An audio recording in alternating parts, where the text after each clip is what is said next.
हिंदू धर्म शास्त्रों में भगवान के अवतार लेने की कई घटनाएं बताई गई हैं। इनके अनुसार जब जब धरती पर पाप बढ़ा है या प्राणियों पर कोई भी मुसीबत आई है, भगवान ने उन्हें बचाने के लिए अवतार लिया है। कभी ये अवतार भगवान ने मानव के रूप में जन्म लेकर लिए हैं, तो कभी अन्य रूपों में। भगवान विष्णु ने भी अपने भक्तों की रक्षा के लिए कई अवतार लिए हैं। शास्त्रों के मुताबिक कलयुग में भी भगवान विष्णु अवतार लेंगे। लेकिन क्या आप जानते हैं कि कलयुग में एक ऐसा दरवाजा भी है जिसको कल की अवतार ही खोल पाएंगे, और यहाँ विभीषण कलयुग में भी पूजा कर रहे हैं। तो आइए इसके बारे में विस्तार से जानते हैं आज की इस वीडियो में। स्वागत है दोस्तों आपका हमारे चैनल समय चक्र में। ऋग्वेद के मुताबिक काल चक्र 4 युगों में चलता है। ये युग है सतयुग, त्रेता युग, द्वापर युग और कलयुग। वर्तमान में कलयुग चल रहा है। इसी कलयुग में श्री हरि विष्णु कल की अवतार लेंगे। पौराणिक कथाओं के अनुसार जब जब पृथ्वी पर पाप और पापियों का अत्याचार बढ़ा है, तब तक पृथ्वी पर भगवान श्री हरि विष्णु ने अवतार लेकर पृथ्वी को अत्याचारियों के आतंक से मुक्ति दिलाई है। हर युग में भगवान विष्णु ने अलग अलग अवतार लेकर लोगों को ज्ञान और मर्यादा का पाठ पढ़ाया है। धार्मिक पुराणों में भगवान विष्णु के सतयुग से लेकर कलयुग तक में कुल 24 अवतारों के बारे में बताया गया है। इनमें से 23 अवतार हो चुके हैं और आखिरी एक कल्कि अवतार कलयुग में होना बाकी है।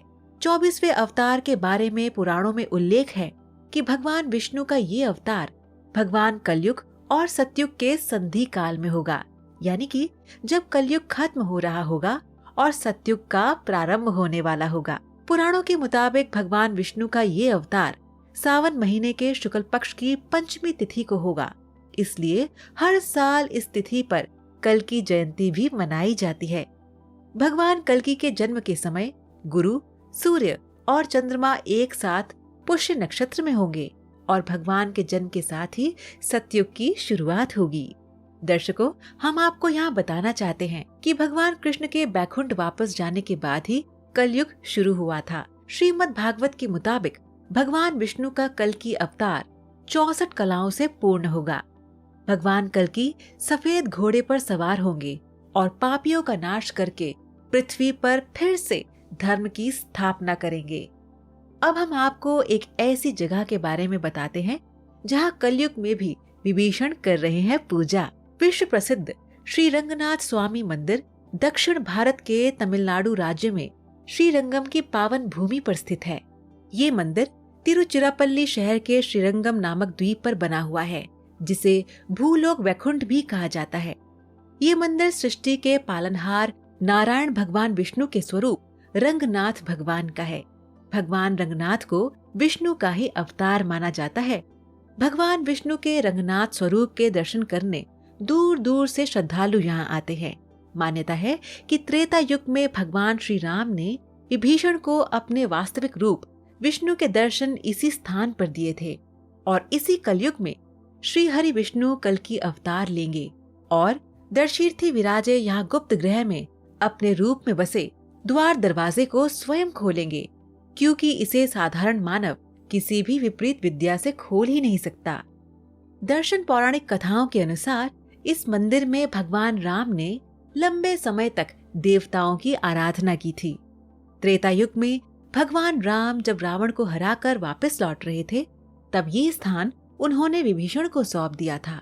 मान्यता है कि भगवान राम अपने वास्तविक स्वरूप श्री विष्णु रूप में प्रकट हुए थे और यहाँ रंगनाथ के रूप में निवास करने की इच्छा प्रकट की थी। उस समय से ही यहाँ भगवान विष्णु रंगनाथ स्वामी के रूप में वास करते हैं। भगवान श्री राम ने रावण के अनुज विभीषण को अजर अमर होने का वरदान दिया था। विभीषण जी सप्त चिरंजीवियों में एक हैं और अभी तक विद्यमान है। विभीषण को भी हनुमान जी की तरह चिरंजीवी होने का वरदान मिला है। वे भी आज सशरीर जीवित हैं और इसीलिए आज भी अपने कलात्मक सशरीर से विश्व प्रसिद्ध श्री रंगनाथ स्वामी मंदिर में भगवान श्री राम के विष्णु अवतार की पूजा करते हैं और तब तक करते रहेंगे जब तक कलयुग में भगवान कल्कि अवतार लेकर नहीं आते हैं। इसके अलावा सिर्फ यही नहीं, बल्कि विभीषण की भी भारत में पूजा की जाती है। शायद आपको ये जानकर हैरानी होगी कि विश्व भर में कोटा एकमात्र ऐसी जगह है जहां विभीषण का विशाल मंदिर स्थापित है। जानकारों का अनुमान है कि ये मंदिर हजारों साल पुराना है, जिसमें दर्शन पूजन के लिए श्रद्धालुओं का जमावड़ा भी लगता है। जिले के कैथून कस्बे के नजदीक विश्व का एकमात्र विभीषण मंदिर स्थापित है। इस अत्यधिक प्राचीन मंदिर में लगातार पूजा के लिए श्रद्धालु भी आते हैं। रावण से युद्ध में भगवान राम की मदद करने के चलते ही विभीषण की पूजा अर्चना की जाती है। पौराणिक मान्यताओं के अनुसार भगवान राम के राज तिलक त्रेता युग के बाद ही यहाँ पर ये मंदिर स्थापित किया गया था और वर्तमान में ये विस्तार ले चुका है।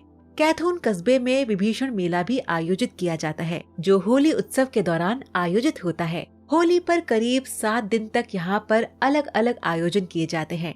विभीषण मंदिर को लेकर कई मान्यताएं भी जुड़ी हुई हैं। तो दर्शकों, हम उम्मीद करते हैं कि आपको पता चल गया होगा कि ये कौन सा दरवाजा है जिसको कल्कि अवतार ही खोल पाएंगे और क्यों यहाँ विभीषण करते हैं पूजा।